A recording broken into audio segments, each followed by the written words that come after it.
Good evening, everybody. Welcome tonight to our Historic Barn Rehabilitation Tax Credit webinar. I am Christiana Limniadis from Preservation Buffalo Niagara.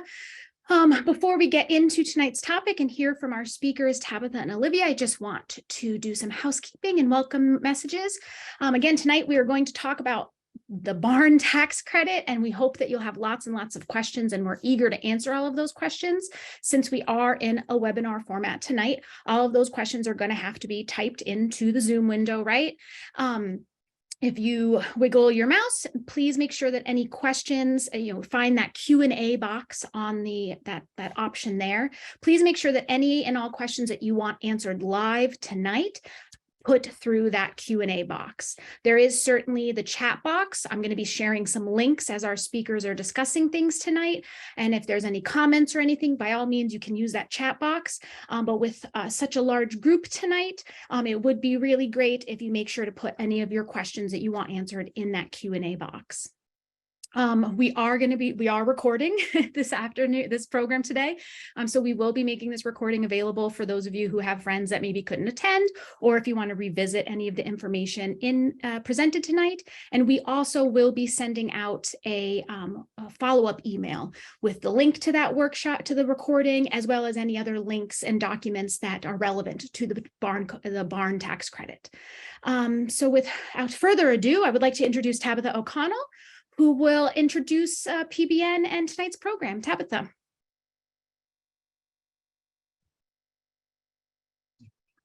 Hi, everyone. I am Tabitha O'Connell, and thank you for attending our webinar tonight. I am a preservation planner with Preservation Buffalo Niagara, and we are the region's only full-service, professionally staffed preservation organization. Here is our mission, which is to identify, protect, and promote our unique architecture and historic legacy, and to connect people to the places they love in Western New York. Our work falls broadly into these 4 categories: education, technical service, advocacy, and community development. You can check out our website for more information on us and the various services and types of work we do, and always feel free to reach out to us with any questions you have. So to start off, I'm going to be talking a little bit about rural preservation in the Western New York region to give some context before we get to the barn tax credit. So Western New York has a rich agricultural heritage going back 200 years to when Erie and Niagara counties were primarily farmland. By the 1840s, Erie County alone had 40,000 farmers whose crops fed the city of Buffalo and were shipped elsewhere via the Erie Canal. Fast forward to today, though, and we see most of the preservation attention in the region going to our cities. These maps show in blue all of the individual sites and the historic districts that are listed in the National Register of Historic Places in Erie and Niagara counties. You can see how they're concentrated in the cities, which are shaded yellow. While this makes sense to some extent due to the higher density of the cities, looking at it like this really highlights how few historic districts and individual sites there are elsewhere in the counties. Being listed in the National Register comes with the benefit of allowing access to homeowner and commercial tax credits for those in qualifying census tracts. The barn credit that Olivia will be talking about doesn't require National Register listing, but these other credits that can be used for historic building rehabilitation projects do. Now, over the past several decades, some of the towns have done town-wide historic resource surveys, which is the first step toward creating National Register historic districts. But while these surveys include in-depth research and documentation of historic properties and recommend potential historic districts as well as individual landmarks, there are still not any National Register historic districts in Erie or Niagara County outside of the cities and villages. For example, a survey was done in Amherst in 1998 that recommended 9 historic districts. Follow-up surveys were done for the town in 2011 and 2017, which resulted in additional recommendations. This map shows, shaded in blue, the recommended districts and individual properties from the 2011 survey. However, none of the recommended districts have yet moved forward to actually become National Register listed. Compare this to surveys done in the past decade in Buffalo, North Tonawanda, and Niagara Falls, for example, which have all led to historic districts being created, giving those residents the benefits of the homeowner and commercial historic tax credits. So that was all focused on National Register listing, but that listing is only an honorary status and doesn't provide any protection to the properties. As far as protecting properties from future demolition or unsympathetic alteration, that happens at the municipality level through local landmarking. But not every town or village in Erie and Niagara counties has a preservation ordinance, and those that don't have no mechanism in place for local landmarking. Even in the ones that do, there still aren't any local historic districts, only individual properties scattered randomly throughout. And some of the towns and villages have no landmarked buildings, despite having the provision in place for them. The way that local landmarking protects properties is that it requires a review by the municipality's preservation board when someone applies to demolish or significantly alter a property. This is an example of a rural property that did not have protection and was recently lost.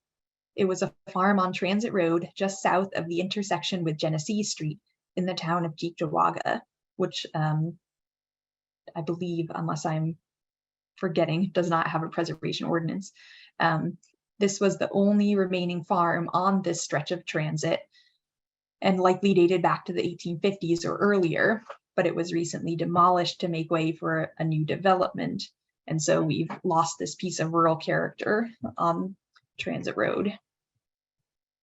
So that was kind of on the negative side, but now I'm going to talk a little bit about what resources besides the barn tax credit are available in order to encourage and enable rural preservation in our region.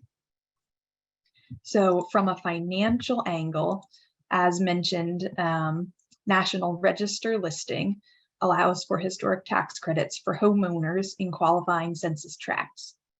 While the barn credit does not require a property to be National Register listed, the historic homeowner tax credit does. But then this credit can be applied toward work on the house on your property, allowing for a 20% state tax credit on qualifying expenditures of a rehabilitation project costing $5,000 or more, up to a total credit value of $50,000. So getting listed in the National Register of Historic Places could bring this benefit that could be more broadly applied than the barn tax credit can. And then, as also mentioned, there's the protection offered by local landmarking. These are the towns and villages in Erie and Niagara counties that have those preservation ordinances in place, which allow for local landmarking. The process of applying to get your property designated as a local landmark is fairly straightforward. And this is a way to ensure that the property you love and have worked to maintain will still be around into the future. There may also be other benefits depending on the municipality. For example, Clarence offers a property tax abatement program for locally landmarked properties. Another avenue of protection for farms and farmland specifically is conservation easements. We don't have time to go very in depth on this right now, but a conservation easement permanently limits the use of the land it applies to. For example, limiting it to farmland so that it can't be redeveloped in the future. At the national level, there are resources available through the USDA's Natural Resources Conservation Service, and at the local level through the Western New York Land Conservancy. The Vermont Law School's Center for Agriculture and Food Systems also has a farmland access legal toolkit online, which provides a variety of conservation-related resources. As far as informational resources, the National Park Service has this brief on preserving historic barns, which goes over different types of barns and the maintenance, repair, and rehabilitation of historic barns for new uses. So this is available online. It's a 12-page PDF and just has lots of helpful information. And then there's also the New York State Barn Coalition, which has a website with a variety of resources, which include a list of contractors in Western New York and throughout the state who work on barns, and a collection of other barn preservation resources.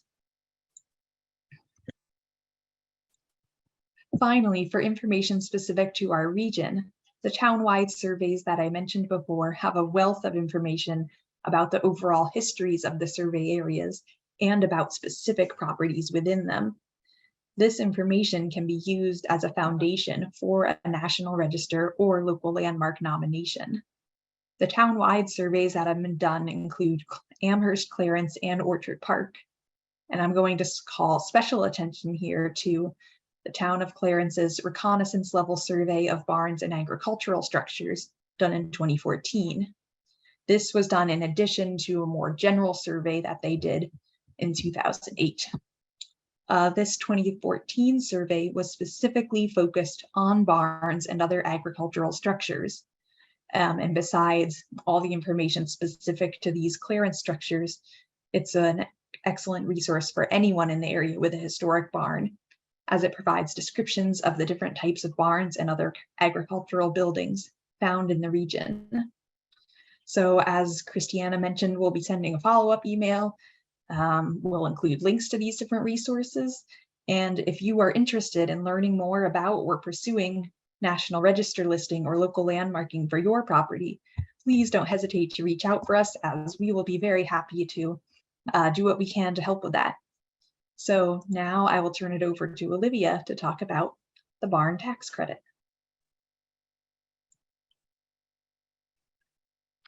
Good evening, everyone. Very happy to be here. My name is Olivia Brazee, and I would like to thank Preservation Buffalo Niagara for giving me the opportunity to talk about the barn tax credit program. So with that, I will start my presentation.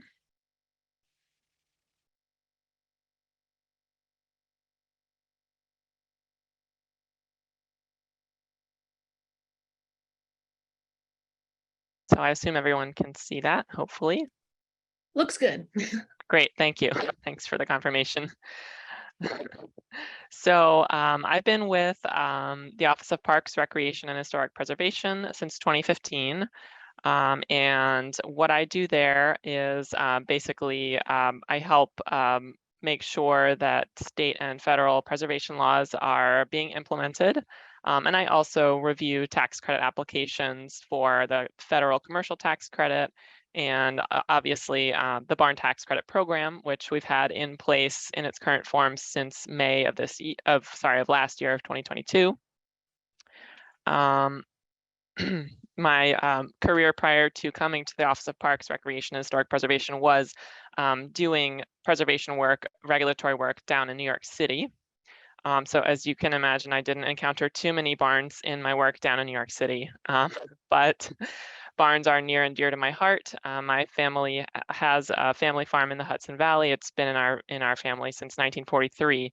So I've been very, very pleased to be a part of our barn tax credit program since 2016. So I've been working on the program since 2016. And a little bit of background to explain that. The state first introduced its first barn tax credit program way back in 1997. It was underutilized, and this was probably, well, this was before the internet, so it was just, I'm sure, harder to spread the word about it. We also had a short-lived barn grant program, and that was only in place for maybe 3 or 4 years until the pot of money ran out. So we, as I said, had this barn tax credit program since 1997, and it was chugging along up until 2017. And I won't bore you with all of the details, but basically, because of the federal Tax Cuts and Jobs Act, which changed the Internal Revenue Code. We basically, that had an unintended and unforeseen trickle-down effect to our state barn tax credit law as it was written. And it basically gutted the program and made the barn tax credit program available only to barns that were listed in the state and national registers of historic places. And as you can imagine, there are very few barns across our state that are actually listed. But of course, we have many, many, many, many, many, many historic barns, all over the landscape, not listed. So we had a problem, and we turned this problem into an opportunity to see if we could basically create a new program that was that would certainly restore the sort of the 25% barn tax credit as it had been, but to make a better program and to make even more accessible program. So with the leadership of State Senator Michelle Hinchy, who is the chair of the Agricultural Committee, and also State Assembly Member Dee Dee Barrett, who represents the Mid-Hudson Valley, new barn tax credit legislation was introduced. I think it was introduced in 2021. And it was intended to restore the program so that all barns would be eligible, regardless of state and national register status. And this was signed into law by Governor Hochul in December of 2021. So it's still a 25% tax credit, but it's basically more accessible and more flexible than it had been before. So this oopsie basically became a really good opportunity to reintroduce a better program, make it more available to more people, and also it was a nice dovetail to one of our statewide preservation goals of providing tools for preservation of rural and agricultural buildings as identified in our statewide preservation plan.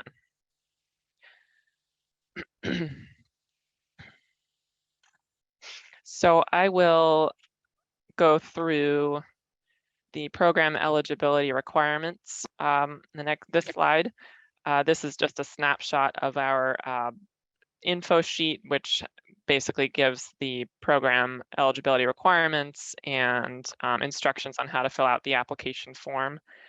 So in order to be eligible for the barn tax credit, you have to be a New York State taxpayer. The barn must have been constructed prior to 1946, does not need to be listed in the state or national registers. The barn must have been used as an agricultural facility or for related purposes at some point in its life. The rehab expenditures must be $5,000 or greater.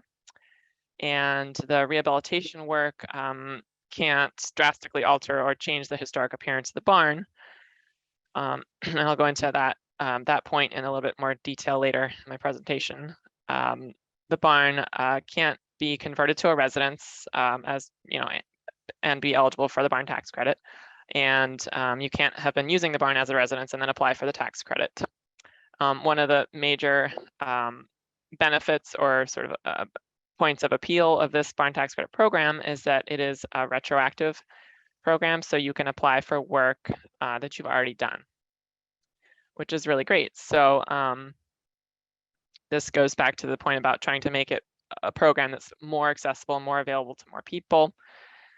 And just in terms of how the tax credit works, it is a 25% tax credit against New York State income tax. And you take the 25% of the amount that you spent to rehabilitate your barn, and then you get to apply that against your tax bill. So as an example, if you spent $10,000 to put a new roof on your barn, you would get a tax credit amount of $2,500 that you would apply to your New York State income tax.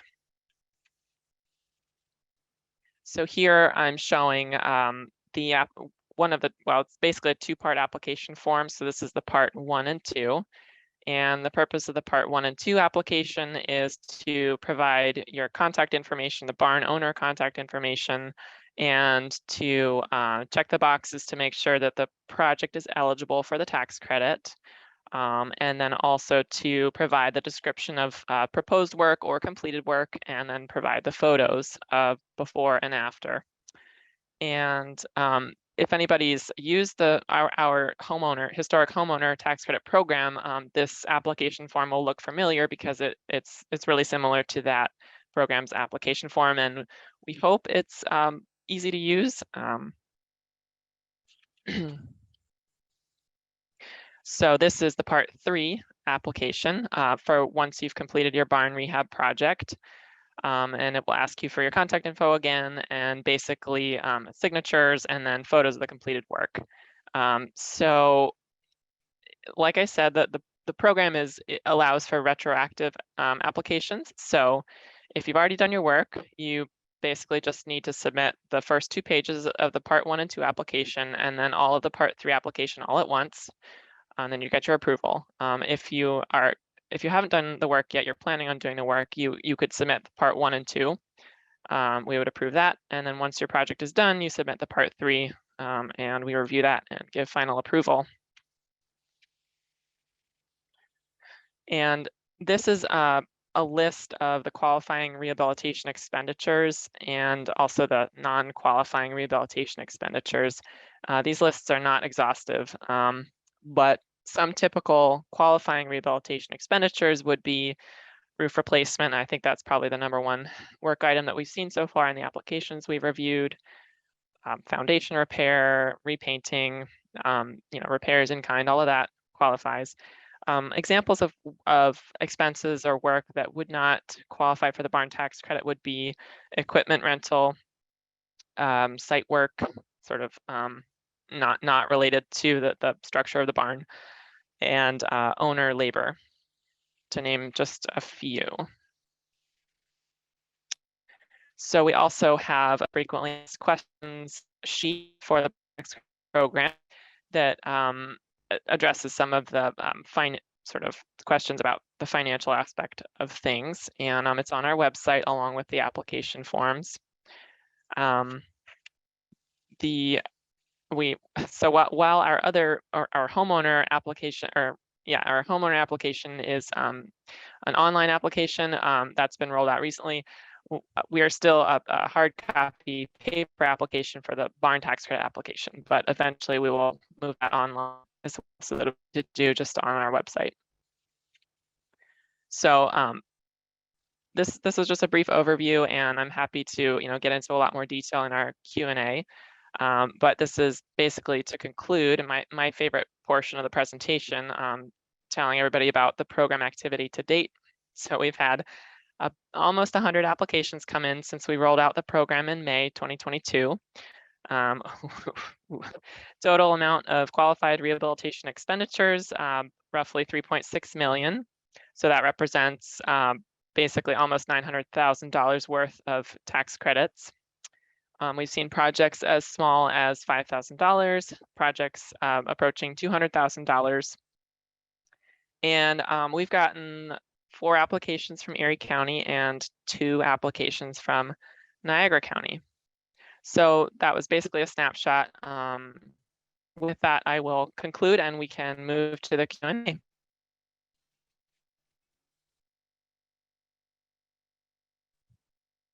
Excellent. Thank you so very much, Olivia. That seems like the most straightforward, easy tax credit program ever known to man. So yes. While you were presenting, I wanted to start with one of the answers that I went ahead and answered because it was a straightforward one, but I certainly would love the opportunity if you have anything else to add for that. So the question was, does the tax credit only get used one year? Can it roll over if 25% of the barn, whatever? Yes. And so how I answered it was yes. If the amount of your credit earned exceeds your New York State tax liability, then it can be carried over in an unused credit for 10 years to extend that balance. There is room, there is a very specific case where that credit can be a refund, but it's only for, I think it said new businesses. There's like a very specific point, but for everybody else, it'll just roll over for that 10 years. Correct. Yep. You covered it. if they don't use up the credit in the 10, like if their tax liability isn't high enough, then and there still is a balance at the end of that 10 years, what happens? Oh, that's a really good question that I don't think we'll know the answer to until 10 years from now. Okay. Yeah, there's nothing in the regulations that addresses that. So there's nothing in writing about that. It would probably be up to Department of Tax and Finance as to how that would be handled. And hopefully at that point they would reach out to us and we'd have a conversation about that. Right. Yeah. Right. So the next question is, can the barn have been disassembled and reconstructed on another property in New York State? Yes. Yes. Barn relocation does qualify, and reconstruction. Yes. To do it, if it has already happened to the building, does that impact your application at all? It does not. No, it does not. Excellent. Next question is, are barns in the COB eligible? I assume that means the city of Buffalo. I would yes. assume that that's right, as Yes. long as it meets all the other eligibility requirements. Exactly. A barn, the definition of barn for purposes of this program is basically any building that was used for agricultural purposes. And carriage houses do qualify and are included in that definition. So yes, we've had some applications from urban areas for carriage houses and barns. Yeah. Oh, so wait, that makes me, I have a question based on that. Yeah. So carriage barn, so if somebody had a carriage barn that is not eligible for the homeowner credit, would they be able to use the barn credit for their carriage barn? They could, they could apply for the barn tax credit for their carriage barn, yes. Interesting. Yes. Next question. What if you were trying to make a barn look more historically accurate? For example, someone installed garage doors and you want to change it to be historically accurate doors. Well, that would qualify. Absolutely. Yeah. We would probably ask for documentation of what the doors historically looked like, if that's available. But yeah, I mean, that type of restorative work is definitely something that qualifies. Yeah. Excellent. Next, I think I know what the answer is, but I'll have you answer it. Can you apply multiple times? For example, 1 year to do the roof, a couple years later to do the floors? Yes, you can. You just need to submit a new application with each project, and each discrete project has to meet all of the program requirements. Next, there's a lot of questions, so this is good, guys. More questions. This is great. Yeah. Would $5,000 worth of repair on 2 barns qualify, or does it need to be $5,000 on 1 barn? 2 barns. If it's 5,000 across 2 barns, that qualifies. Yeah. As long as it's the same site, the same owner, I guess. Right. Same owner, same taxpayer. Yeah. It doesn't matter if it's 1 or 2 barns or 3 barns or chicken coops. There was another question about, can you use the program more than once? And we answered yes. There's no, just like with the homeowner credit, there's no limit to how many times you can go to the well. Correct. Next question, does rehabilitation work have to be fully completed before the application is submitted? Nope. You can submit before your work starts. You can submit in the middle of the work ongoing, and you can submit after the work's all done. So the timing is quite flexible. I should say to that point though, if you've got a plan to claim the barn tax credit on whatever year taxes, like most people are who have applied want to claim the credit on their 2022 taxes. So they just need to get their approval for expenses incurred in 2022. And that's, the amount that they would claim the credit on. If they have more projects that are ongoing into 2023, then they would need to get sort of a new Part 3 approval in 2023 to capture those new expenses in 2023. Then they would apply that as a tax credit on their 2023 taxes. So just in terms of the timing, it's good to be aware of how, the timing of the approval that we give from our office impacts, which tax year you can claim the credit on. Excellent. Another kind of repeat question. I have 2 historic barns on my property. Can I apply for each barn? And you're saying that if you have 2 agricultural buildings, it's one application for both of them. Right. Can modern materials be used in place of historic materials, i.e. asphalt shingles and vinyl siding? We have been approving definitely asphalt shingles, metal siding. We've not had any applications proposing vinyl siding. I don't know that we would approve that. We would probably recommend metal instead. But yeah, it's not, so the program is certainly not a restoration program. It also is not a program that requires the rehab work to meet the Secretary of the Interior standards for rehab, which the homeowner tax credit program does require. So it really is quite flexible. And it's really intended to keep barns standing in the landscape. So that's another way in which the program is designed to be more accessible, because we've seen the ways that people are repairing their barns these days are not always going to be in kind for a lot of reasons, and that's fine. And they can still use the tax credit. Excellent. This next question, I'm not sure if you are going to be allowed to answer because it's about funding and more money kind of stuff. And I know that SHPO doesn't want you guys complicating and answering money type questions, but the question is, are there additional funding sources you would recommend, e.g. grant makers or other foundations that can grants or large donations be combined with tax credits? I would love to be able to say I knew of any, but I don't. So the big thing to keep in mind, I can definitely jump in. I mean, you can, as Tabitha said at the beginning, reach out to Tabitha and us in the office to get advice on other funding opportunities that might be available to you. We can definitely give you advice on that. The big thing to keep in mind, though, about combining any sort of grant money that might exist with the tax credit program is that if it's grant money, it's free money, and you can't get tax credits on free money that you got. So if you get a grant to fix your roof, you then can't apply for the tax credits on that roofing cost. You could apply if you spent over $5,000 beyond that grant money. There's definitely room to get the tax credit through there, but just keeping in mind that if you are trying to match various fundings together, you can't apply the tax credit to that free grant money that you might have received. One thing that comes to mind is conservation easements. So if a farm property owner would be interested in selling the development rights to their farm property, they would and in placing a conservation easement on it.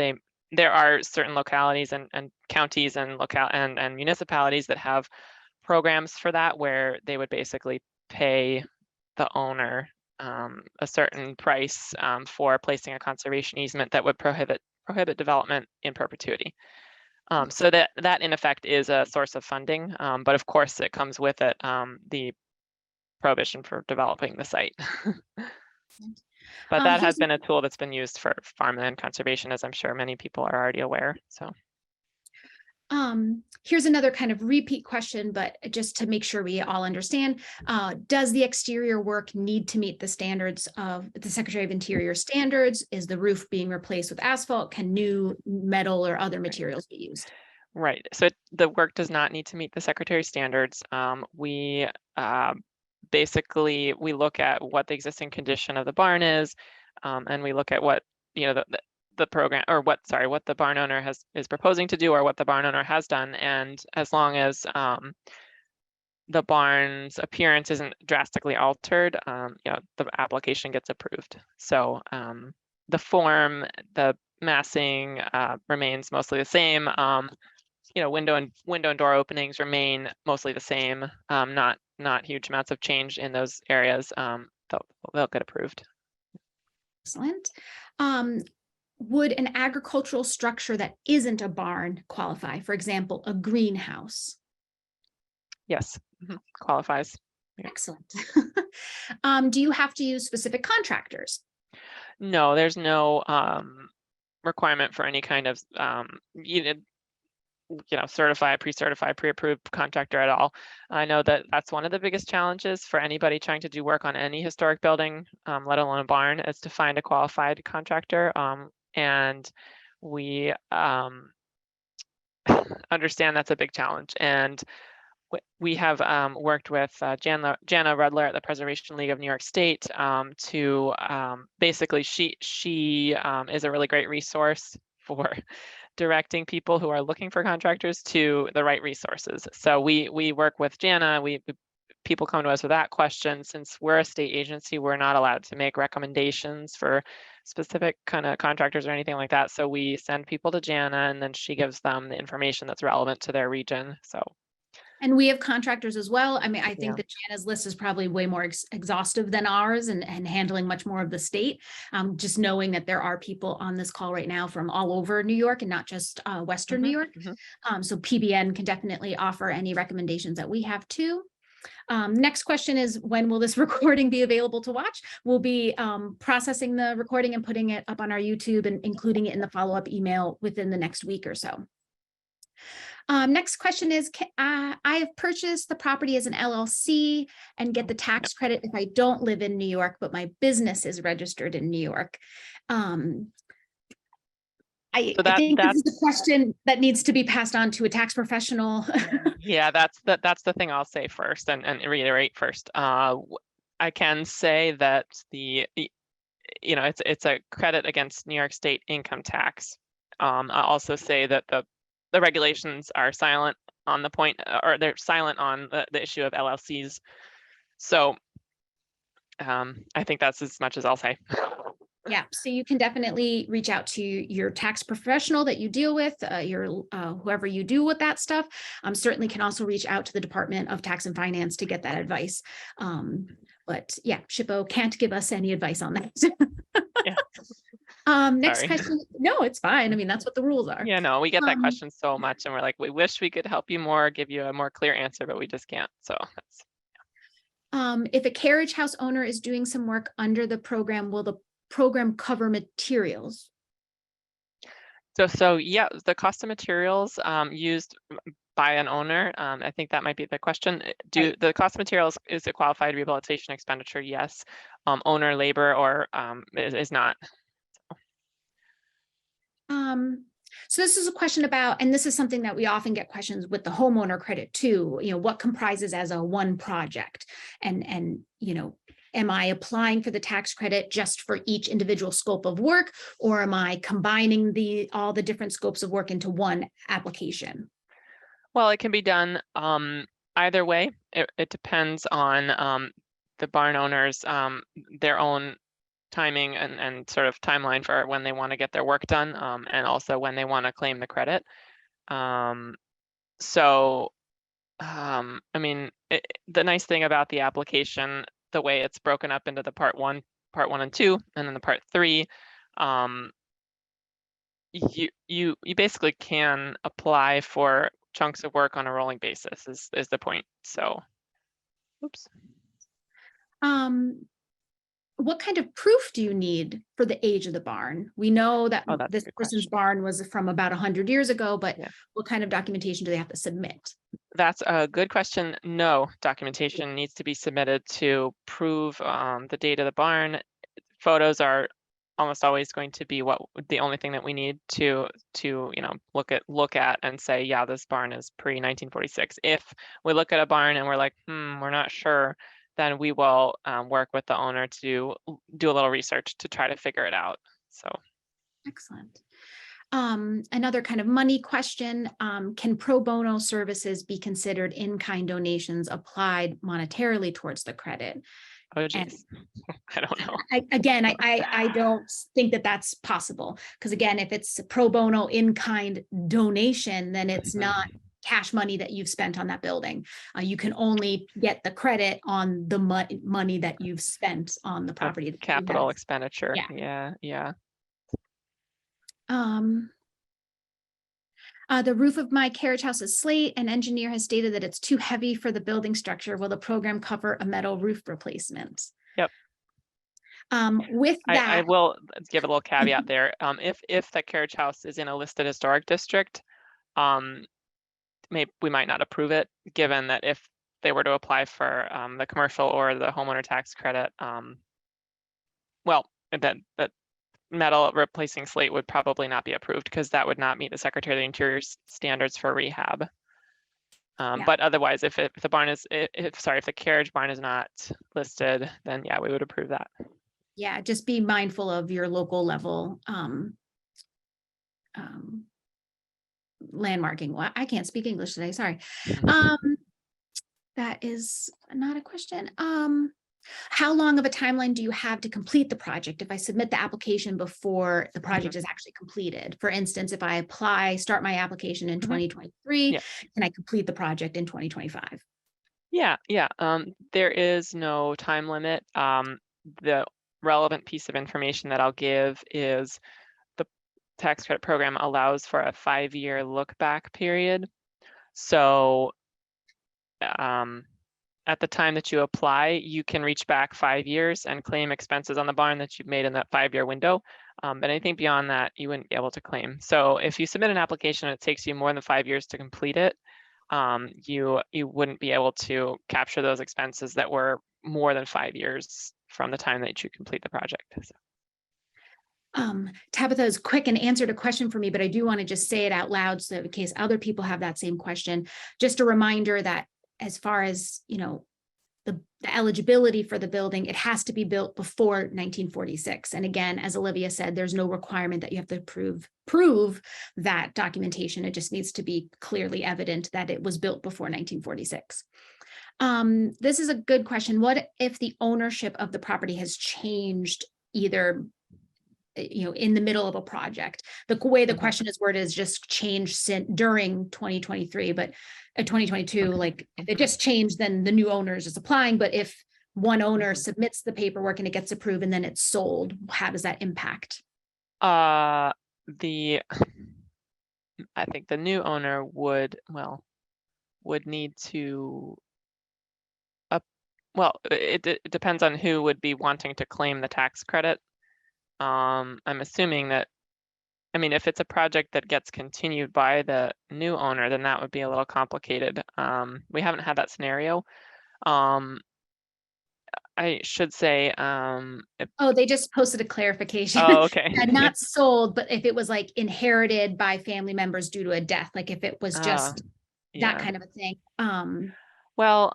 Yeah. That's so. This is the only way I think I can answer that is by explaining how you get your approval for the barn tax credit. It's basically just a sheet of paper that it doesn't have your name on it. It doesn't have the address of the barn on it. It just has the amount of qualified rehabilitation expenditures that you've cited on your Part 3 application. So you spent that $10,000 to replace your barn roof. Boom, your QREs, your qualified rehabilitation expenditures certified by our office are $10,000. It says $10,000. It says your project number. So that's going to be the project number that we assign your application when we receive it. That's all it says. And that's all you need to submit to the Department of Tax and Finance when you go to file for the barn tax credit and when you go to file your taxes. So the point is the approval form that we give or that we issue is not specific to, it doesn't have a specific owner's name on it. The other form that you should look at if you want to better understand how the credit is actually claimed is the Department of Tax and Finance's barn tax credit filing form, which has a really long name with numbers and letters. It's Form IT 212-ATT for 2022. It's available on Department of Tax and Finance's website. And then that's the form that you fill out to actually claim the barn tax credit. And you need to attach the certificate of completion that we issue to that. So you can look that form over and see if it has bearing on that scenario that has been described. And just to clarify, in the way that we talk about it with the homeowner credit, which again, it functions essentially the same way, is that SHPO's job is to make sure that the work meets the program. They're just certifying that the project followed the rules. Right. And then it's tax and finance that you wiggle out how you actually get the money and whose name who is gets on the money, right?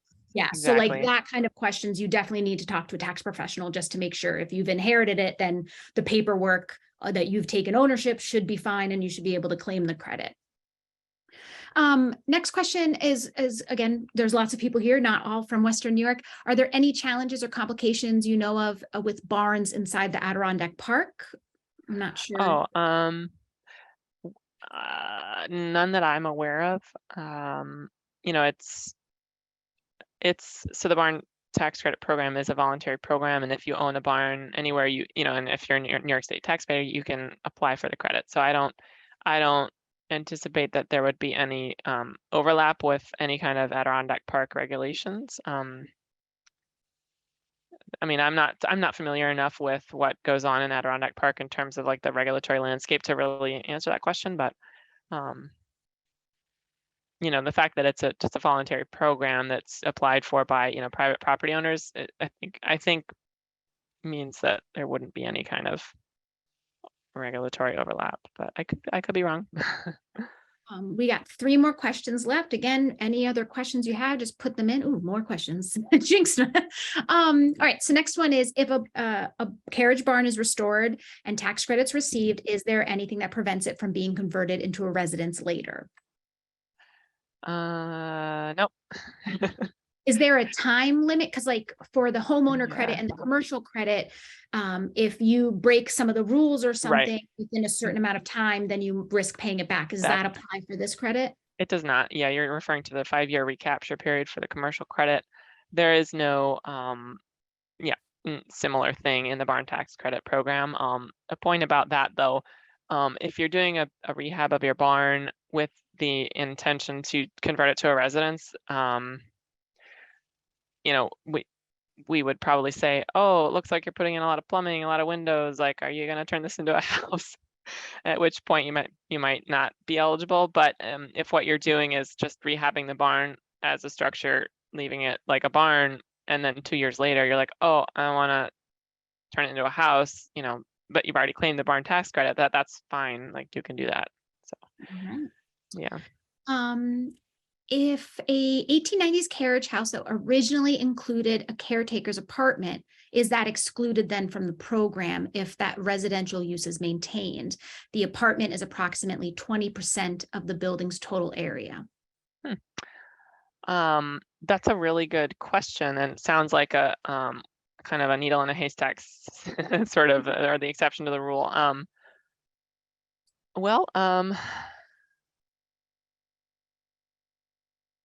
So we, I think that would be basically a case-by-case review. I think I don't have an answer for that right now.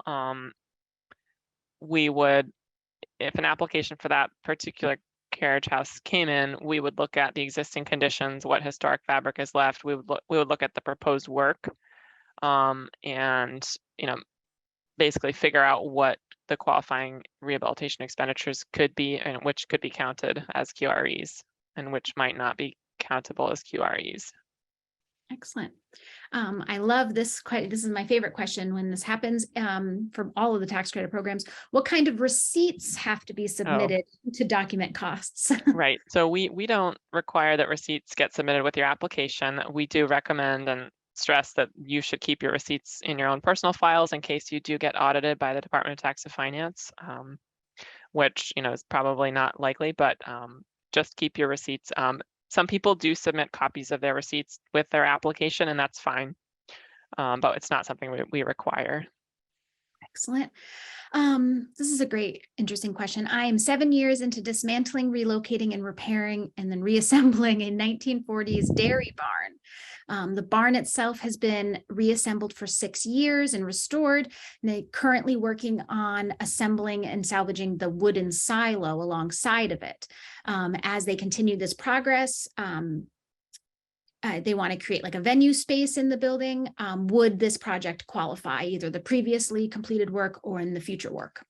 Yeah, it sounds like that this barn owner could submit an application and claim expenses, going back 5 years for the relocation and reconstruction, provided that it meets all of the other program requirements. Yes, 1840s. I guess I said that wrong. Thank you. 1840s. You can come back. You don't have to hide. And then the last question, again, any other questions, everyone, quickly type them in. But the last one is, what if the carriage house is attached to my home?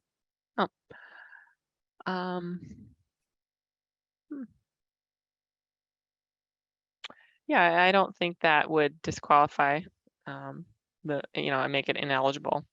So I don't see why that would, I think that would be fine to submit an application for that. Yeah.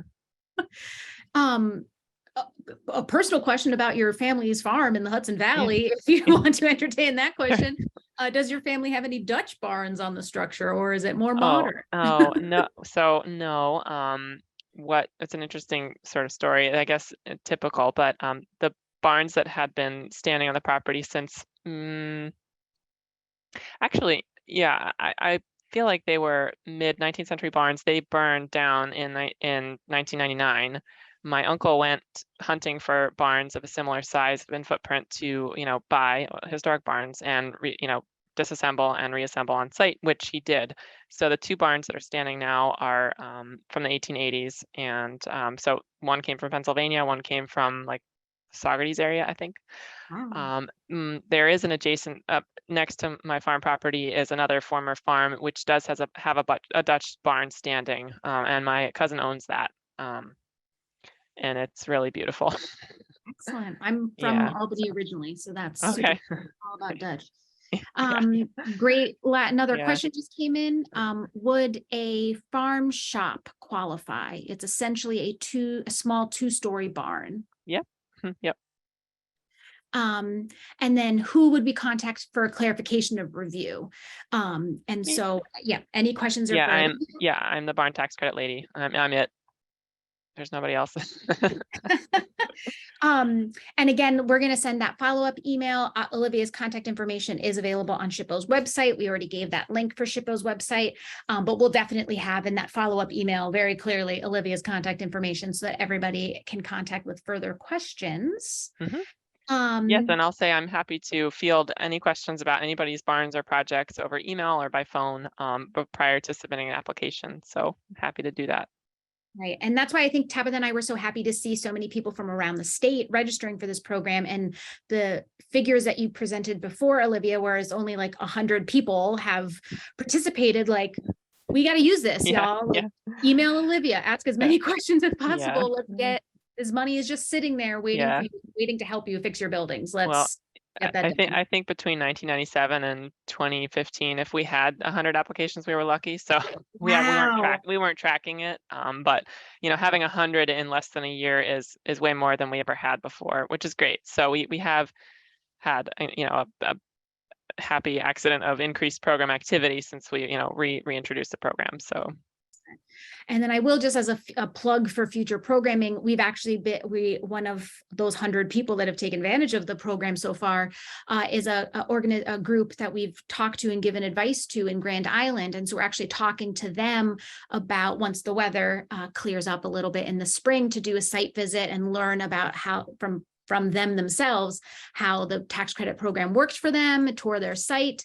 It's also a property that has pursued conservation easements, so we can learn about how the conservation easements have been used as part of their tax credit adventure and their restoration project. So we'll have that on the horizon for those of you in Western New York who might be able to attend. With that, you're welcome. Lots of praises and things in the comments. Thanks so much. With that, I don't see any more questions. So I think we might be over for the evening. Again, as I said a couple of times, we've been recording this. We're going to make this available so you'll be able to come back to it. Tabitha just shared Olivia's contact information again on there, but again, you'll get a nice little follow-up email from us chock full of information. Olivia, thank you so very much. Tabitha, you're welcome. My pleasure. Thank you. Thank you for hosting me. This was wonderful. No problem. And thank you all for coming. Yes. We're really excited to get more participants in the barn tax credit program in the area and throughout the state. All right. Goodbye, everybody. Okay. Good night.